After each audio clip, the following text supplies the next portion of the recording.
मी बोरकर गुरुजी, विश्व ज्योतिषाचार्य, ब्रह्मांड ज्योतिष कार्यालय, मुक्काम पोस्ट रावेर, जिल्हा जळगाव, 9850015558 हा माझा मोबाईल नंबर आहे। रावेरचा पिनकोड नंबर आहे 425508 हा रावेरचा पिनकोड नंबर आहे। बुधवारी कार्यालयाला सुट्टी असते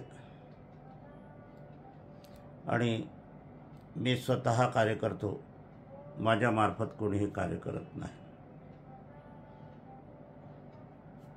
आजचा कार्याचा विषय हा ज्योतिषशास्त्रीय नसून महिलांसाठी स्वयंपाकघरातील गुपितं काही असतात करताना त्याविषयी आहे। आता तुम्ही आश्चर्य कराल की ज्योतिषशास्त्र कुठे आणि स्वयंपाकाचं शास्त्र कुठे, पण ते पण शास्त्रच आहे। गृहिणींचं शास्त्र असलं तरी आपण जगभरामध्ये बघितलं तर पुरुष मंडळी लग्न समारंभ असो, बर्थडे पार्टी असो, इतरत्र मोठे समारंभ असो, हॉटेल असो, याच्यामध्ये पुरुष मंडळीच काम करतात। म्हणून पुरुष मंडळी याच्यापासून अनभिज्ञ आहे असं नाही। तरी पण हा जो विषय आहे हा महिलांचाच विषय आहे, हे तितकंच खरं आहे।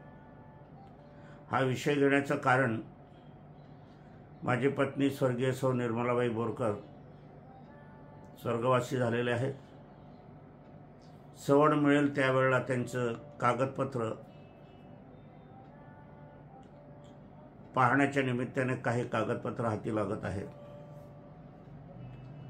खऱ्या अर्थाने आजचा विषय हा तेच सादर करणार होते असं त्यांचं मनोगत पण होतं। अनेक समारंभांमध्ये त्यांनी ते सांगितलंही होतं आणि त्याबद्दल प्रत्यक्ष कृती करून अनेकांनी वाहवा पण केली होती। मग हा अनमोल ठेवा, हा गडप राहू नये, अंधारात राहू नये, तो उजेडात यावा, सर्वांना माहीत व्हावं, तोच उद्देश माझा आहे। माझी पत्नी स्वर्गीय सौ निर्मलाबाई बोरकर यांना अभिवादन करूया आणि आजच्या कार्याला सुरुवात करूया। ज्योतिषशास्त्रात माहीर त्या होत्याच, परंतु त्यांची चौफेर बुद्धी होती। खेड्यातील एक महिला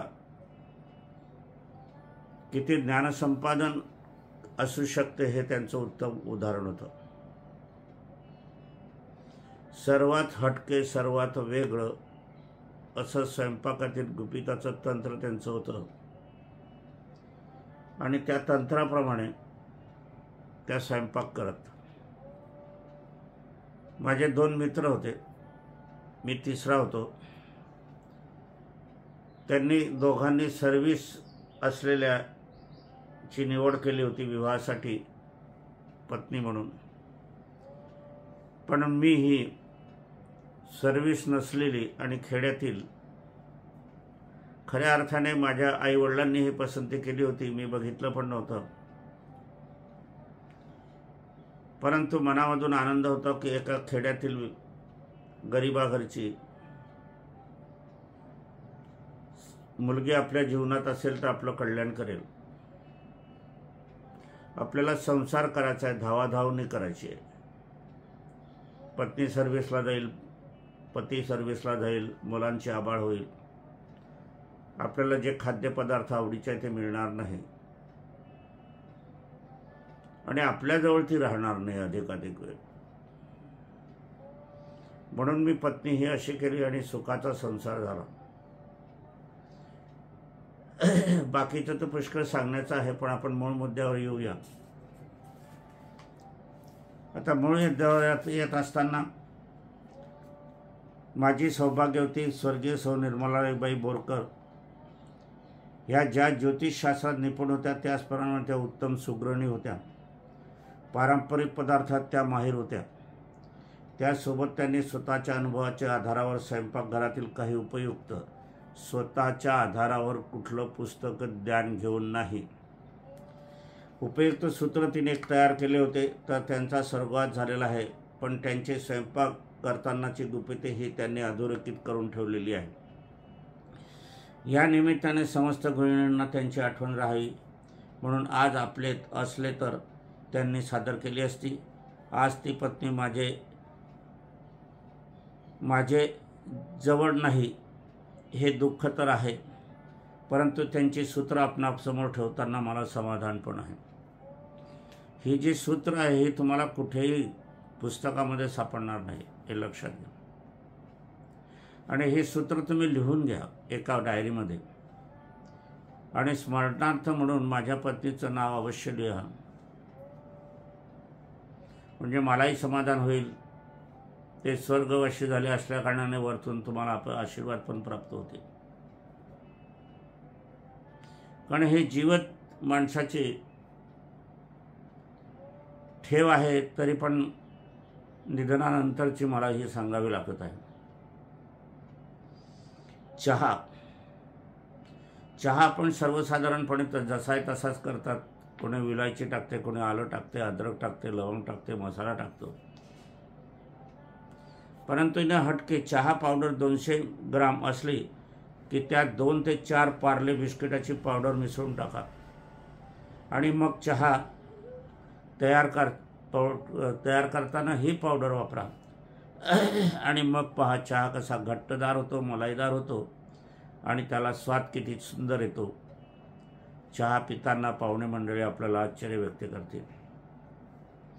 शेंगदाण्याची चटणी तर आपण सर्वजण करतो, घराघरात शेंगदाण्याची चटणी होते. परंतु या माझ्या पत्नीची शेंगदाण्याची पद्धत अगदी वेगळी आणि निपुण अशी आणि स्वादिष्ट अशी आहे. मला ही शेंगदाण्याची चटणी फार आवडत होती. दिवसातून एखादी चटणीचा घुटका घेतल्याशिवाय, चटणी तोंडाला लावल्याशिवाय समाधान होत नव्हतं. पण सप्ताहातून निदान 2 वेळेस तरी मी चटणी पोळी खात होतो. शेंगदाण्याची चटणी आपण करीत असताना आपण शेंगदाणे भाजून चटणी करीत असतो. आता शेंगदाणे भाजून करीत असताना आपण त्याऐवजी ही वेगळी चटणी आहे. हे चटणी करत असताना तुम्हाला साली काढायचं असेल तर साल काढू शकतात, साल काढायचं नसेल तर काढू शकत नाही. परंतु हे शेंगदाणे आपल्याला भाजायचे नाही आहे. त्याऐवजी तेल कडकडू द्यावे, त्यात लसूण लालसर होऊ द्यावा, नंतर जिरे मोहरी धणे टाकून तडतोडी द्यावी, त्यात मीठ हळद टाकावी आणि हे बाजूला काढून घ्यावे व शेंगदाणे वेगळे लालसर होईपर्यंत तळून घ्यावे.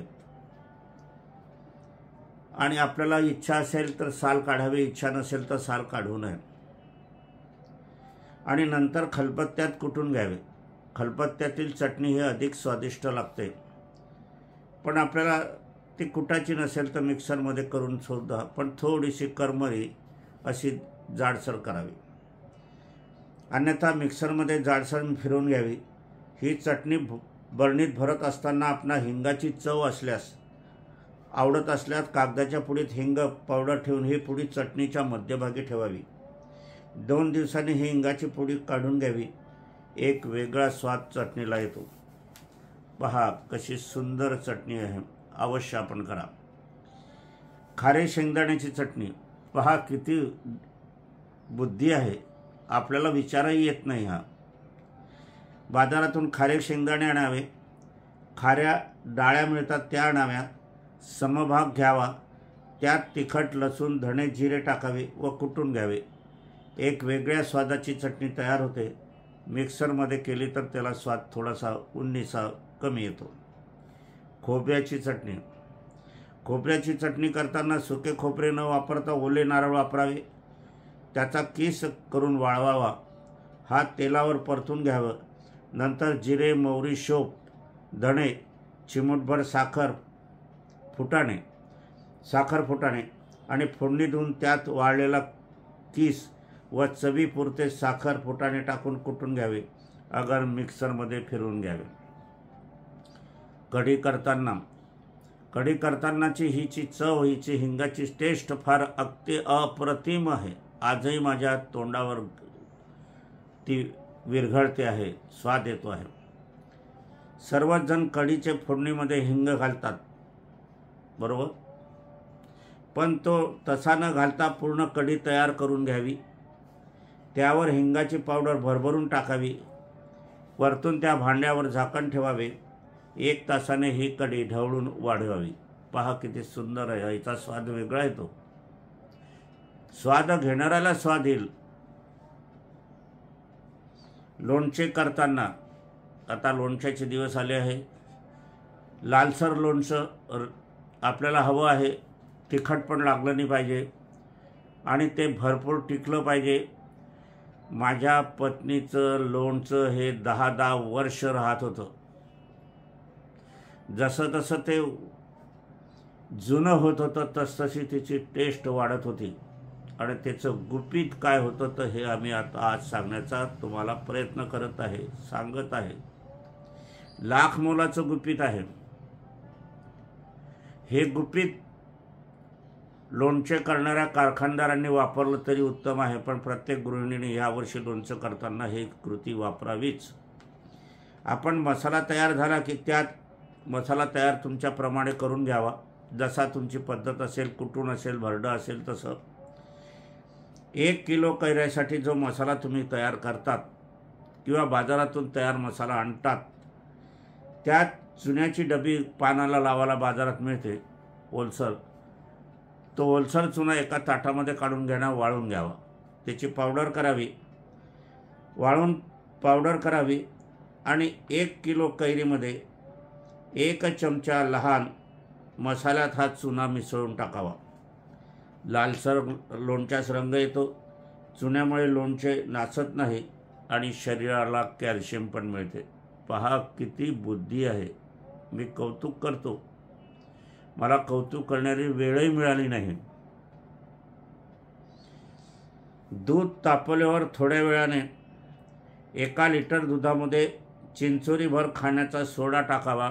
दूध कधीही नासत नाही. तांदळाचे खीर करताना त्यात साखर न वापरता त्याच प्रमाणात साखर फुटाणे मिक्सरमध्ये फिरून घ्यावे. याची चव खीरची वेगळी लागते. करून बघा. पोळी करताना, कणिक करताना त्यात 1 वाटी कणकेत 2 चमचे साय घालावी. चव म्हणून थोडे मीठ घालावी किंवा थोडी पिठी साखर घालावी आणि पोळी करावी. भजी करताना, आपण तर भजी नेहमी करतो. खानदेशात भजीचं फार पुष्कळशा ठिकाणी भजीचा प्रयोग होतो. हॉटेलांमधून पण मिळते. परंतु खानदेशाच्या व्यतिरिक्त भजी कुठे दिसत नाही. पण हा पदार्थ सर्वात उत्तम आणि सोपा पदार्थ आहे. आपण त्यात सोडा घातला की भजी लाल होतात. अनेकांना ते आवडत नाही आणि सोडा टाकल्याशिवाय भजे फुगत नाही, कुरकुरे होत नाही, स्पंज त्याला येत नाही. मग काय करणार? मग ह्या स्वर्गीय सौ निर्मलाबाईंनी यासाठी बेसनाच्या पिठात सोडा न घालता आपण जो कांदा चिरतात त्याच्यावर सोडा मिसळावा. पहा किती पद्धत आहे, किती बुद्धी चाणाक्ष आहे. कौतुक करावं असं वाटते, पण कौतुकाला ती नाही. गुलाबजाम करताना मावा व मैदा आपण एकत्र करीत असतो. 1 वाटी ह्या मिश्रणात 1 चमचा बेसन घाला. गुलाबजाम वळताना 1-2 साखर फुटाणे आतमध्ये ठेवा. ते तळून काढा. हे काळसर गुलाबजाम होतात आणि जो फुटाणा ठेवतो तो आतून सर्व गुलाबजाम पसरतो आणि स्वाद वेगळा येतो. उडदाचे वडे करताना 5 वाटी उडदाची डाळ, त्यात 5 वाटी उडदाची डाळ, त्यात 1 वाटी चवळीची डाळ मिसळावी. चव तर वेगळीच येते, पण वडे खुशखुशीत होतात. पोहे तयार करताना आपण सरळ पोहे करतो. भांड्यात फोडणी कांदा झाल्यावर आपण भिजवलेले पोहे थोडे घालतो आणि किंवा कढईत घालतो. यात घातल्यावर हे पोहे आपण लहान परातीत पसरवा. भांड्यात पाणी घाला. पाणी घालताना ते पाणी उकळायला ठेवावा. त्यावर ही पोहे घातलेली परात ठेवा आणि अर्धा तासाने मग हे पोहे सर्व करा, वापरा. मऊ होतात, लुसलुशीत होतात, हे होतात. याच्यात त्यांनी सांगितलेलं आहे की अर्धा कांदा हा खरपूस भाजा आणि अर्धा कांदा हा खरपूस न भाजता करा. असा जर कांदा टाकला तर त्याला वेगळी चव येते. लिंबाचे लोणचे करताना लिंबूच्या फोडी, मीठ, तिखट एकत्रित करून 1 दिवस मुरू द्या. नंतर त्यात प्रमाणात साखर अथवा गूळ घाला. गरम करा, शेगडीवर ठेवा. साखर गूळ विरघळे पाव येतो. लिंबूच्या फोडी शिजू द्या आणि त्या गार झाल्यावर बरणीत भरू द्या. फार टेस्टी. आंबट गोड लहान मुलांना सुद्धा आवडतात आणि विशेष म्हणजे हे उपवासाला सुद्धा चालते. आंबट गोड चिंचेचा घोळ तयार करा. 1 वाटी चिंचेचा घोळ, पाव वाटी गूळ, चवीपुरते काळे मीठ आणि जिरे घालून शिजवून घ्या. आंबट गोड चटणी पाव भाजीसोबत, इतर पदार्थासोबत आपल्याला स्वाद घेता येतो. वडी करताना आपण बेसनाच्या वड्या करतो, रव्याच्या वड्या करतो, माव्याच्या वड्या करतो. अनेक पदार्थाची वडीची पद्धत आपल्याला माहीतच आहे. या वडी मिश्रणात चवीप्रमाणे शोपची पावडर अवश्य घाला, म्हणजे ही वडी खाताना तोंडात थंडावा निर्माण होतो. कुठे बुद्धी आहे, हटके आहे. अनारसा जाळीदार होण्यासाठी त्यात मकईचा बारीक रवा भाजून घ्या व अनारसेच्या पिठात हा रवा थोडे दह्यासोबत मिसळा. बुद्धीचं कौतुक किती करावं तेवढं थोडंच आहे, पण ती नाही हे पण दुःख आहे. आणि हे त्याचा ठेवा तुम्हाला सांगतो आहे हे पण समाधान आहे. श्रीखंड, आम्रखंड, आंब्याचा रस यात थोडे बारीक मीठ कालवावे, त्याची चव वाढते. द्राक्षाचा मुरब्बा, साखरेचा पाक 2 तारी करावा. त्यात स्वच्छ धुतलेली आंबट द्राक्ष टणक असलेली टाकून 2 उकळीनंतर थंड होऊन सर्वे करा. पुष्कळ दिवस टिकतं. बोरांचा मुरब्बा, वाळलेली बोरे घ्यावी. ती 2-3 पाण्याने स्वच्छ धुवून घ्यावी. सकाळी पाण्यात भिजत घालावी. सायंकाळच्या वेळी ओलसर बोळे, चिरलेला गूळ मंद आचेवर शिजवावा. पातळ घट्ट झाला की त्यात काळे मिठाची चव आवडत असल्यास काळे मीठ घालावे. यासोबत जिरे पावडर टाकावी. आणि हा पदार्थ थोरा मोठ्यांना आवडतो, लहान मुलांना पण आवडतो.